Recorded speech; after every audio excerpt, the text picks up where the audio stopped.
Road, Papatoetoe. Smile every day. Aukilani wa esauni. Afio mai loe le Harrison's MZ I o tahohu. Le fale ofu Polynesia pito isili o na tele ai la e moali'i tamai tae mawhanau. Mai ia e sui ai la e o oi mea lofa masulvania e maua o ma ile no whangai tasi. Afio mai mawhailo mai le Harrison's 20 e to asia ai le 20% mai uloa ufa pa uina. Ioe, ta o mai le Harrison's 20 ma surfe ai le 20%. Le Harrison's NZ I le 23 Hall Avenue o Tahogu e te le Fiamsia.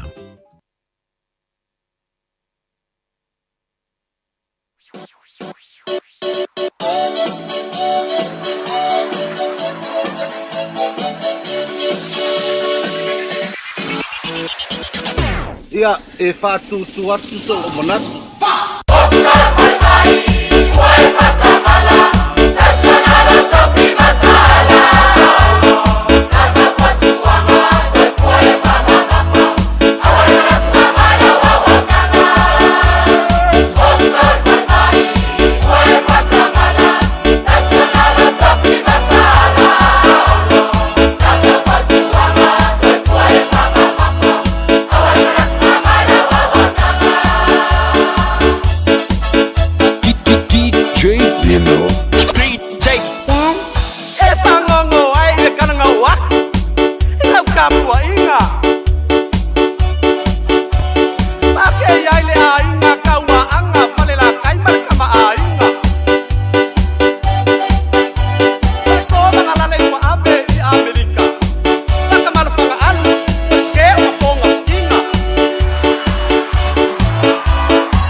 Fulmalval bidi tolo te nei a le tu las folo I lunga tau tupla udanga si whangar bidi Samoa ta sirima tolo amo. Ia, ma le tātu pokalame fo I le nei taimi o le tai. Aolo la songa fuole nei, le aso lua se folo nei fo masi na lona whalo wa tātu. Iai. Wa mai ato pokalame le marua le tai au, pe ona tau tuai I le sunga leo ia tawai meni whapia fo I le tau sala. E whionga ngalwan mana na tasa vai lua, tātu pokalame whanga solo pe ana whafonga mai mo iai I lungo o tātu pe ngata whailangi. Leo se mai le tātu Fiafia Mai ma le tātu tautua amata mo nei vaiaso te talo ia foi po kalama le Samoa na masani. Iso tātu o lo mafuta mo ta Fiafia lo langi le ngata foi leo tono tātu atu Samoa. Ia na no te fa pi level tu langa le pa talo fa mo le fa fe loi ale sunga leo mo le po kalama le maru ta ia pe mo lunga tātu atu no o pe na le mau mo tātu po kalama le ta ia fo fa talo fa tu la finga luenga to fe le tua sunga fa finga mo la tu fa tua. Aele ngata fo ilea e o sunga I whawhenga malolo manu malo. Patalo fatu po kalame nei tai au tapo inga maua nei tātu ta mamtira matua I mo tamalawa pena whara mafuta mo le nei tai au whawhelo I atu maranganga Fiafia. Lolo fo tātu wainga ma wompa anga o mafuta mai lunga tātu tautua. Patalo fatu nei tai au fo mal nei aso matango fie. Le alofa maranga le leo tātu mataisi le langi.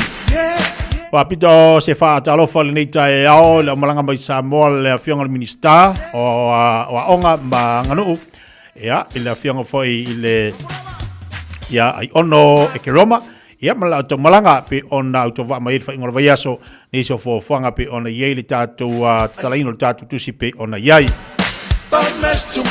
se mai le tatu pokala le tatu se mai se tatu fa mastino nei tai ao le fa tasima de sunga ya o pau wa fo le tau no tatu atu mo tatu po kalame le tai au fo ia mo la to umala volo ma futu mo le tai au ia le la tatu se atu wa tau no tatu atu e se tatu fa marstino ia balo la se fua malo fo lang ma le tai au fo mo le yaso ma tongo fie le o tatu ye le lo fo mo lang le tatu atu fa talo fatu lo sunga fa fenga le tai au fo fa talo fatu tie malo se fua malo langi ma no fo le se fua mau malo le tau ata in fo tai au fo do mai fo I au mga luenga masani Ia le lofa malanga leo le tua leo mwhai on tātou wheroa ilu monu, ai leo tua nu ilu nā lofa malanga le tia, le tai au fau ma tango whir sulu la. Ia le lofa malanga leo le tua, tā lofa i le atnu, mwhai on mwai whasalunga le tai au. A lofa aftai via le li le wa, te mo ni whelo inga mal ni maftanga Fiafia le tai au. Ia, whatalo whatu le tatau nanga mal tutua le tātou siri kāso lo langa malo si po kalambe le Fiafia Mai le aso male aso. Ia o le tātou whamarstino, nā mai si le whaingora vai aso lo sunga le whawhenga. Ia, manuia le lofa malanga leo le tua, ma vai sauni ngā ngafi. Ia, mo voi na mori me I le tua ilo nā lofa malanga le nā vai aso. Ia, e whau. Al whai fo I nei vai aso le lofa malanga leo le tua, ia, la whai le tua mea atetia. Ia. E leanga leo le tua. Ia se mafu. Matua la launga nafi. Whaunga tāleni. Lima. Ia, tāleni foi le lima. Lua maltasi. Langa tere tāleni leo whaunga ina le vai teimi. Wano whatanga te e makuut kālengi lalo le whalamunga Fiafia Mai. Au saure se tasi tāleni I au taun koe whao. Ke kwai se spese se tāleni. Longinga e tāua te lele whaasoa lau sunga whawhenga longa winga te ona whaasoa me alofa mau tāleni e te le I tuala langi. Ia wai le mwhinga e laku ngā langi koe whai mele kua pulan menga le whai au kālengi ngā mai au e tofu tā tōng tāleni, tofu tā o me alofa mai le kua.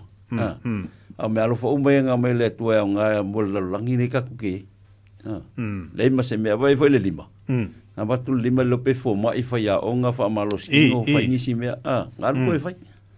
Mea uma ngā lupo mo wele lima. Wha popo se furu kālengi. Ova. Lua, ia la kul kasifia poko foi mai wo lo o ka whainka ke le o ka whapenga le lalangi e kia. Ngā manga kua makala ai le se me foi. Sa e sa o kala voile. Sa mo kwale whangar whai ai watu papa. E o la fia poko.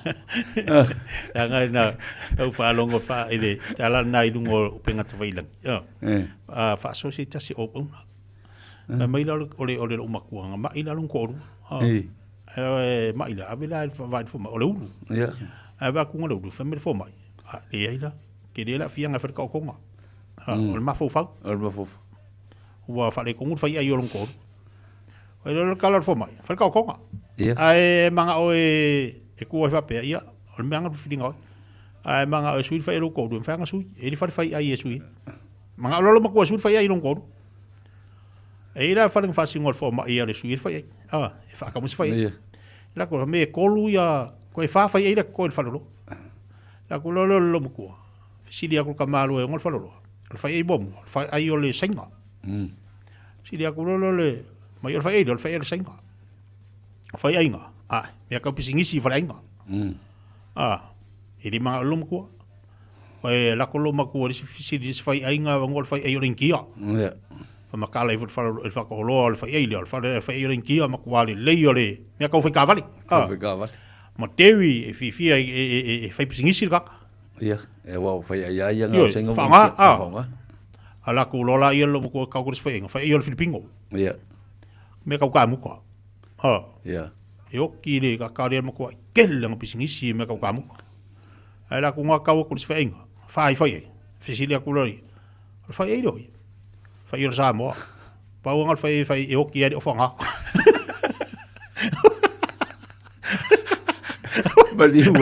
Maliwa la fa ali pia poko.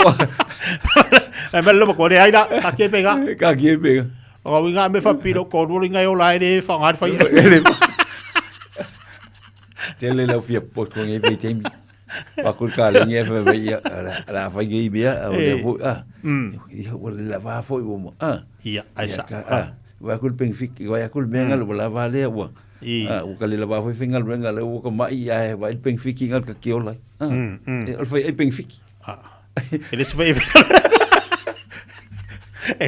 Eles vai fingal menga. Eles vai fingal menga. Eles vai ngalui. Vai peng fik ia. Peng fik mai. Peng fik mai. Foi te lo bele te te nga mai ke lo tang. E o fai le ma ko kalesia. A we te bi di mai. Ai ro ke le fingal wenga we le lava. O ke fai o ele ke mai. Fa se furu longa ele nga ka we pepelo ele ilu mole ku nga ke mai. Bo wa ila kupe ai ke le mai. Ai se furu lo au vili e ke mai. Ngai lo la ye wa mai mo ia. O le mai la nga ke fiu ko ki o le mai nga. Wa mai mo ia. Langa wa pepelo. Fa merka la ku swa ia o pepelo le angsala. Wa le se me ka o se pepelo fo ngal la ki po pepelo la po o pepelo al pepelo. O ngal fa e pepelo. E pepelo fa e. Ngale ile mea. O le mea ile la va. Ale fa se fa malo skingo nga ele te fa ngal. A me se ha de mea le. Bom e kale la va. Video. E kale mai kale. Ya. La ku mo pe nga so wa lengi pe pa mai a ver aso kasi. Ya lo ko e vi. Ka mai. Ya wo fai mama sang, wo fai mama sang. Ya. O fifi. O le ngala el pepelo o la ala mo malankupe. Ya ke da me. O le fa ngai mo fai. Le o la mo fai. A quero. Fa o la lo. Fa o la fai ai pia fai lo exercise. Fal ja tu fa marcido. Ja tu fa marcido le taiao. Yo. Fa ngai ma. Fa ngai kaling fa ngai ma fofo. Va pia fa met fo mai ma inga ka ya le mai ngofo. Ya le lei mana ya la ja tu al fa marcido le taiao la to umala va ngope ngat fa ilang in Facebook, YouTube. Ya, mata tu fa Samoa. So se ta farke lope. Tatu wanga fa tatu fa marcido le taiao. Ka ya baka lunga fa lunga ngofo. Ya, tatu amata. To amata wa yana tatu fa yaonga. Baka lunga. Sa ili tatu pese wa tatu exercise nei taiao. So ngofo wanga le mai ke ngofo le ai. Wa umanga fa ga ko exercise lunga ya. Fa ya kulalo. Ya, mangaya. Ya, fa kasi lua kol fa lima. Fa le mu tatu mat tua awale. Fulu. Ma bel tatu fa marstino. La ngar ko so lunga. Le yelo manga ba. Kala yola. Kasi lua kolu fa lima ongo fiku balu eva fulu ya ko alu kas lua kol fa lima ongo fiku balu eva fulu ya alu ka fa kas lua kol fa lima ongo fiku balu eva fulu ya Camilo lo lima kasi lu kolu luma kas, lua, kolu lesi lima, kas, lua, kolu, kua, luma, lua, kolu, koso lunga, kas, lua, kolu, lunga koso lalo, kas, lua, kolu, luma, kas, lua, kolu, alulunga, kas, lua, kolu, saulalo, kas, lua, kolu, ya, kola e kong, ya, alu kafa, kas, lua, kolu, koso luma, kas, lua, kolu, lalo, kas, lua, kolu, lesilima, kas, lua, kolu, lalo, kas, lua, kolu, koso au kafa, kas, lua, kolu, lesiku, kas, lua, kolu, koso kua, kas, lua, kolu, lesilima, kas, lua, kolu, au kafa, kaofi, kas, lua, kolu, lesiku, vai milo, kas, lua, kolu, ya, valvali,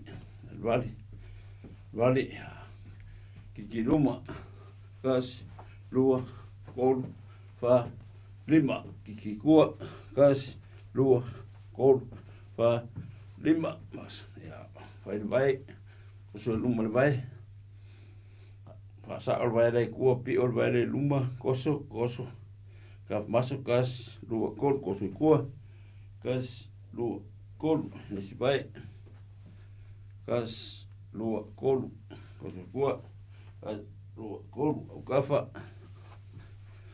kas, lua, kolu, lesi ku, kas, lua, kolu, ya, vali, ya, ai la song fo vai, au umar ka, lunga, vai song fo, ku halei, vai, ku iluma, ready, go, kas, lua, kolu, fa, lim, ong, Falemu tatou matua. Falemu tatou matua. Fa, lim, ong, fiku, valu, iwa, fulu, hok, ai apkaki, ready, go, kas, lua, kolu, fa, lim, ong, fiku, valu, iwa, fulu, kas, lua, kolu, fa, lim, ong, fiku, valu, iwa, fulu, hok, kas, lua, kolu, fa, lim, ong, fiku, valu, Aia, ali au tafa. Lua, kolu, fa, lim, ong, Tafa. fiku, valu, iwa, fulu, ya.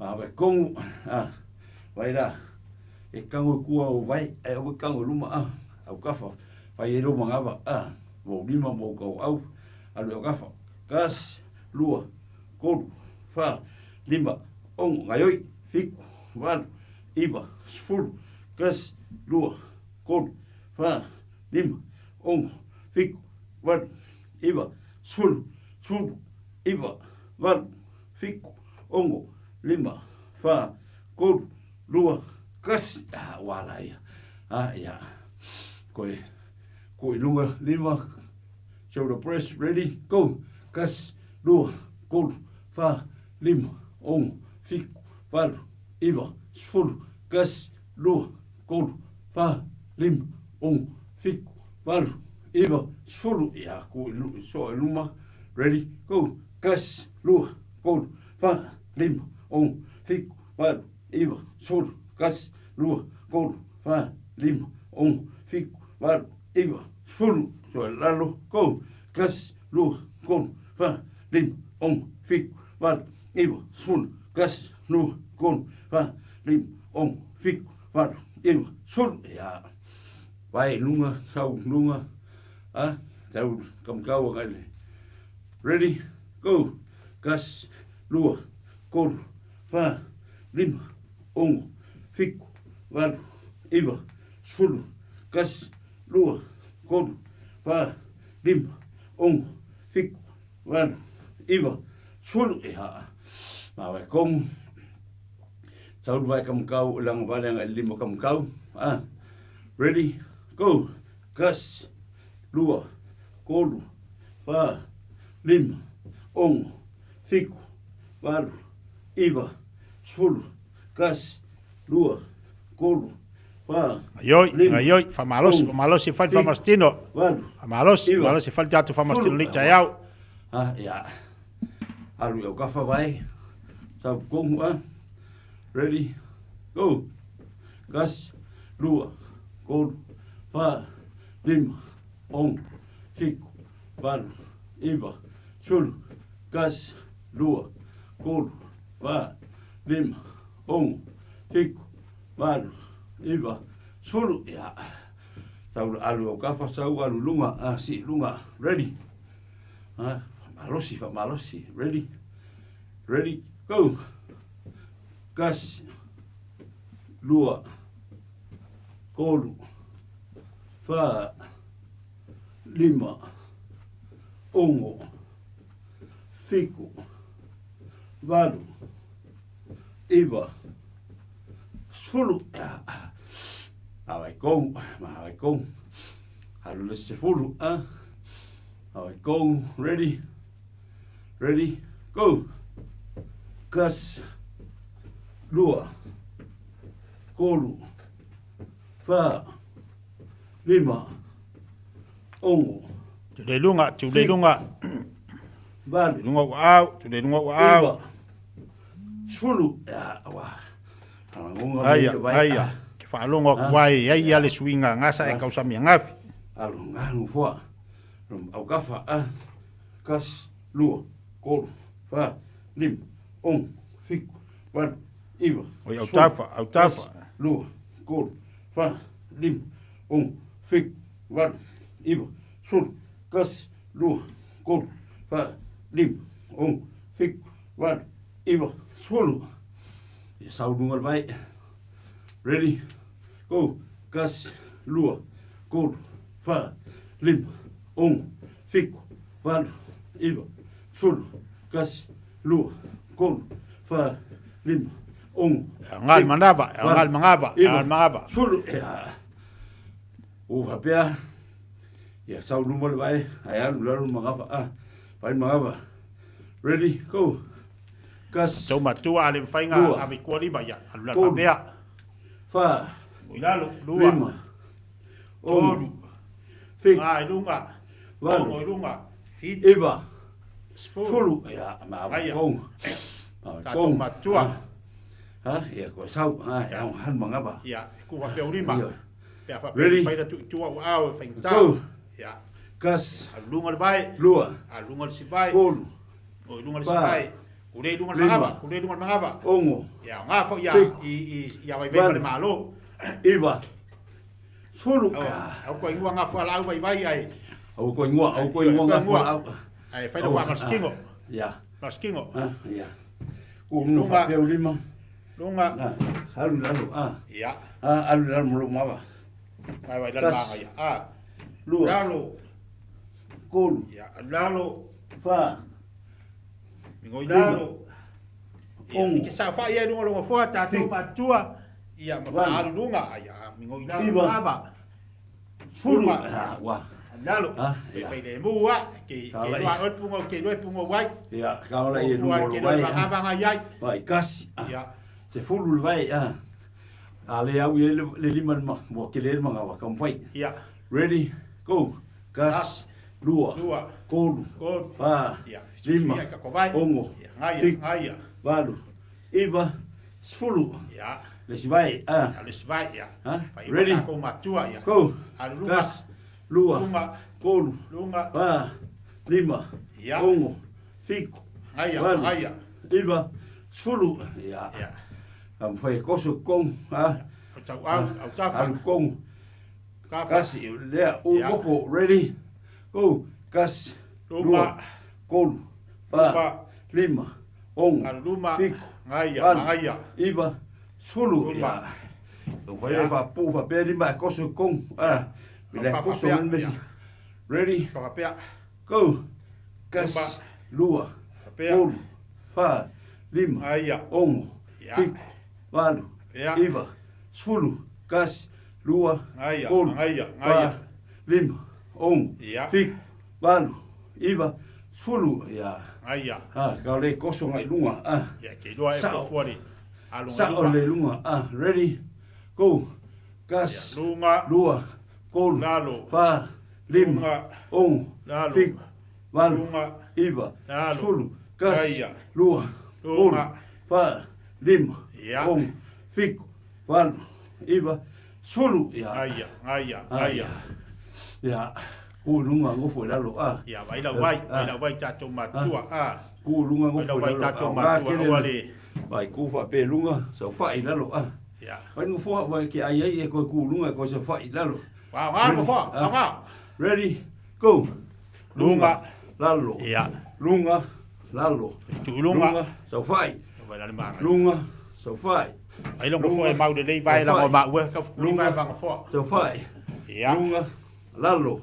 Lunga, lalo. Aia. Lunga, lalo. Lunga, lalo. Lunga, lalo. Lunga, so fai. Ya. Lunga, lalo ya. Awe Lalmai. kong. Awe kong, ko sfulu. Ai te fai ai. Ah, Ya le la sik ya ka ko pese wai. Awa, ke kulunga kula ngofu lalo. Ready, go. Kasi. Lua. Kolu. Fa. Lima. Ongo. Fiku. Walu.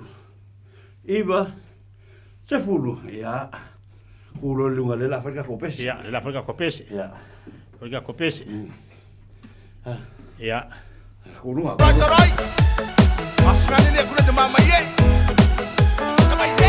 Ayoi, so fuala wa ayoi, awa so nga. Ayoi tatou.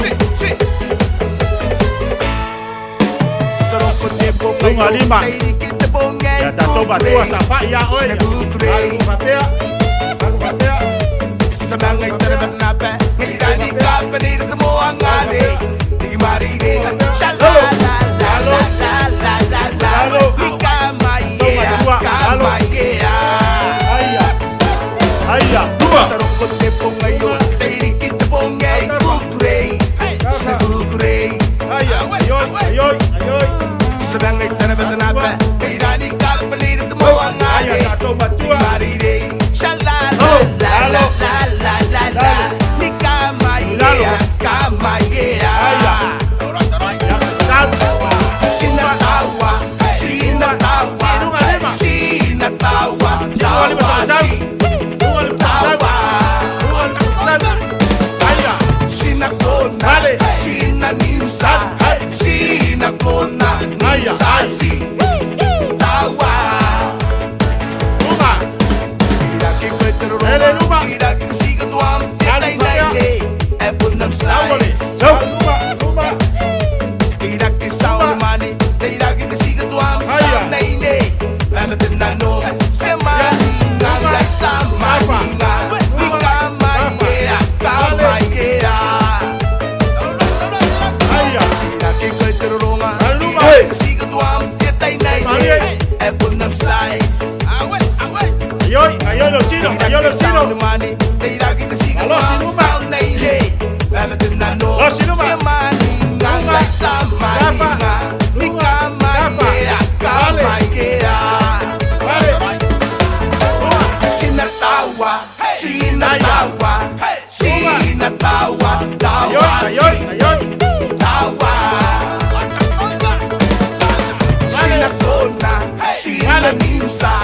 Sinakona, nimsasi, tawa. Araya, siroya, no, soa, yoya, nakonano, nakoheta, heta,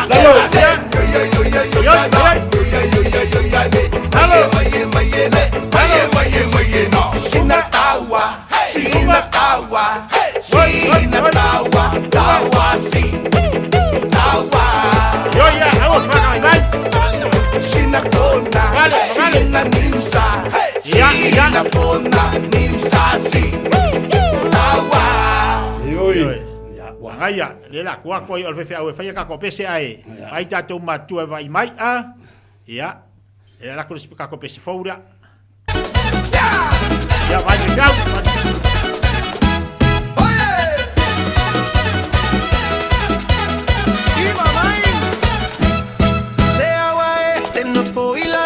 Ai mai tatou matua. Ai mai tatou matua, vai tatou matua. Ole pole wa mana